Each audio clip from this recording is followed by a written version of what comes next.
Bisa nggak sih ibadah tapi nggak pakai pujian penyembahan? Bisa nggak? Kita ibadah nih, tapi nggak pakai nyanyi gitu loh, nggak ada alat musik, nggak ada pemusiknya gitu maksudnya. Jadi ya udah langsung mulai aja, pas ibadah langsung denger khotbah kayak gitu. Bisa nggak sih kayak gitu? Ya bisa dong ya, nggak salah dong. Apalagi ada yang ngomong begini kan, ibadah itu yang penting adalah mendengar firman Tuhannya. Jadi ada imam atau ada pendeta yang menyampaikan firman Tuhan. Itu pertama. Kedua, persekutuan orang-orang percaya. Jadi ada kumpulannya. Yang ketiga adalah menyembah Tuhan dengan membawa persembahan. Nah, itu adalah esensi ibadah tiga ini. Jadi, pujian penyembahan bukan sebuah elemen yang wajib ada dalam sebuah ibadah. Nah, mungkin teman-teman karismatik bakal melesetin kata-kata saya nih. Loh, melayani Tuhan di bidang musik, menyanyikan pujian, itu kan juga salah satu membawa persembahan, membawa persembahan pujian, persembahan hati kita. Ya, itu kan kata lu gitu ya. Ini kita ngomongin secara literal nih gitu. Mempersembahkan sesuatu yang memang bisa, ya kalau pakai bahasa perjanjian lama ya sesuatu yang dibakar, sesuatu yang dimasukkan dalam kotak persembahan. Nah, mempersembahkannya seperti itu, bukan sebuah benda yang abstrak gitu loh. Mempersembahkan hati kita puja, bukan yang itu. Udah nggak usah main-main kata. Nah, pertanyaan sekarang, apakah kalau kalau tidak ada pujian penyembahan bisa disebut ibadah? Bisa dong kalau melihat dari konteks yang sedang saya bawa. Soalnya gini, tidak ada dalam Alkitab yang disebutkan bahwa syarat untuk bisa berlangsungnya sebuah ibadah adalah pujian penyembahan, salah satunya. Nggak ada. Atau saya yang kurang baca Alkitab nih. Kalau ada yang tahu bisa kasih saya gitu ya ayatnya di mana yang bilang harus ada pujian penyembahan. Nah, jangan berpatok pada, nah itu contohnya Raja Daud. Raja Daud emang doyan nyanyi gitu ya. Apalagi Bani Asaf, Bani Yedutun, ya mereka emang ditugasi nama Raja Daud untuk memimpin pujian dalam kebaktian-kebaktian tertentu. Tapi dalam perintah Tuhan yang di Gunung Sinai yang ditulis oleh Musa, sejauh yang saya tahu tidak ada kewajiban bahwa dalam ibadah harus ada pujian penyembahan. Contoh, langsung aja ke Yesus. Yesus nggak ada ajaran Yesus yang semua ada orang datang, ayo kita sebelum mendengarkan firman Tuhan, mari kita angkat 1-2 lagu dulu untuk menyembah Tuhan. Nggak ada. Memang di Alkitab ada ditulis dalam perjamuan yang terakhir sebelum Yesus diserahkan, dikatakan sesudah mereka menyanyikan pujian, gitu. Ada, Yesus pun menyanyikan pujian. Iya, ada. Cuma sekali lagi yang saya bahas adalah apakah pujian dan penyembahan itu adalah sesuatu yang harus ada dalam sebuah ibadah? Menurut saya enggak harus. Bukan enggak boleh ada ya, enggak harus. Jadi jangan sampai kalau enggak ada pujian penyembahan kurang afdol gitu, kayak kurang ada hadirat Tuhan gitu. Tiba-tiba kalian bikin standar sendiri.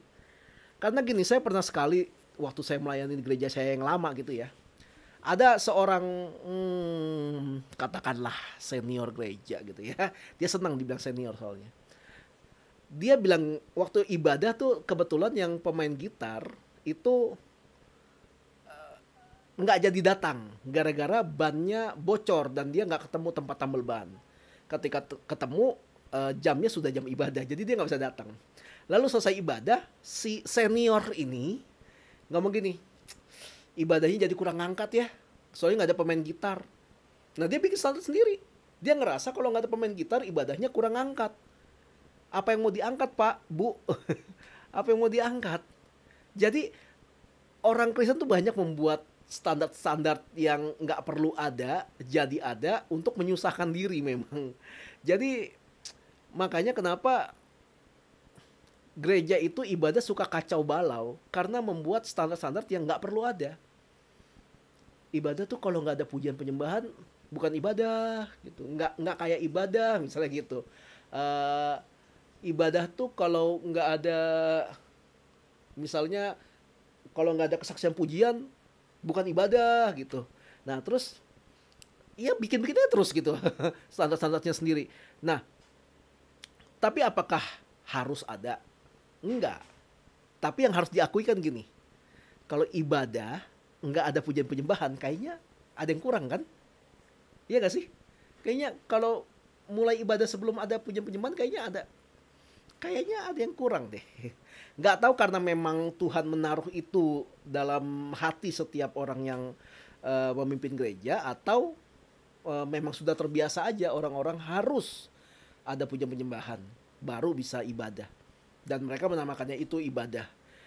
Jadi kalau harus apa enggak di Alkitab sih nggak pernah ditulis ya. Jadi sebenarnya nggak harus, karena gini, ada tempat-tempat tertentu di mana kita nggak bisa juga melaksanakan ibadah yang kalian maksud, yang harus ada nyanyian gitu ya. Ibadah-ibadah di tempat-tempat di mana orang percaya itu mendapat diskriminasi. Jadinya makanya mereka kesulitan ibadah. Kalau pakai nyanyian nanti malah susah gitu. Lalu pertanyaan selanjutnya, apakah kalau tidak ada pujian penyembahan orang nggak bisa merasakan hadirat Tuhan? Apakah ketika firman Tuhan sampaikan itu artinya tidak ada hadirat Tuhan? Apakah hadirat Tuhan hanya turun hanya ketika ada pujian penyembahan? Nah itu kan standar yang dibikin-bikin sendiri. Contoh gini, kalian pernah nggak lagi duduk aja diam gitu terus ngelihat ada orang, mungkin orang susah gitu di jalan, kalian lihat cara dia berjalan, cara dia membawa anaknya yang mungkin masih kecil tapi karena terlalu miskin jadi sangat kurus, lalu tiba-tiba kalian nangis sendiri karena melihat pemandangan itu. Apakah itu artinya kalian dijamah Tuhan? Enggak, itu kalian tersentuh aja sama keadaan.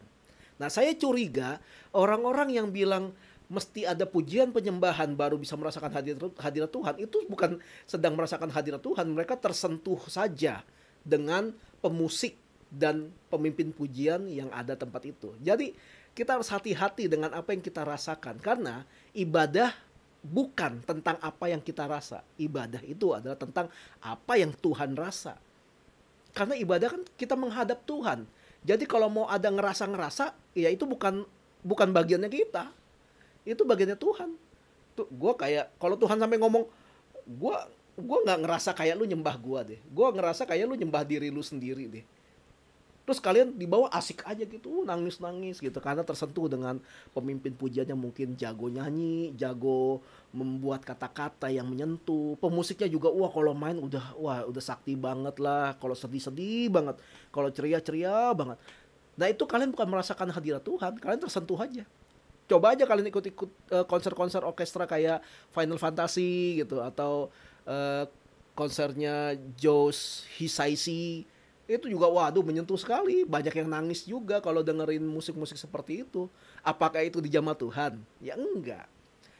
Terus taunya dari mana sih kalau ini dijamah Tuhan apa enggak? Gampang.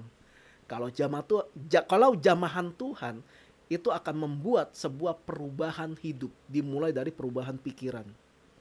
Kalau kalian cuma merasakan hadirat Tuhan gemeter-gemeter waktu lagi ibadah, terus nangis karena tersentuh, lalu selesai ibadah balik lagi, sama aja. Nah itu tersentuh, bukan jamah Tuhan. Karena jamahan Tuhan akan membawa atau membuat sebuah perubahan dalam hidup kita. Itu di jamah Tuhan. Kalau kalian cuma nangis-nangis, gemeter, tersentuh dan sebagainya, tapi nggak membuat perubahan apa-apa dalam hidupmu, khususnya soal pola pikir kalian tentang ibadah, ya itu kalian lagi seru-seruan aja di gereja, bukan lagi ibadah. Jadi, apakah pujian penyembahan itu penting di sebuah ibadah? Enggak juga. Tapi apakah pujian penyembahan sebaiknya dihapus dari ibadah? Ya enggak gitu juga. Enggak gitu juga. Ini adalah masalah standar aja. Perlu nggak sih ibadah ada pujian penyembahan? Ya perlu lah.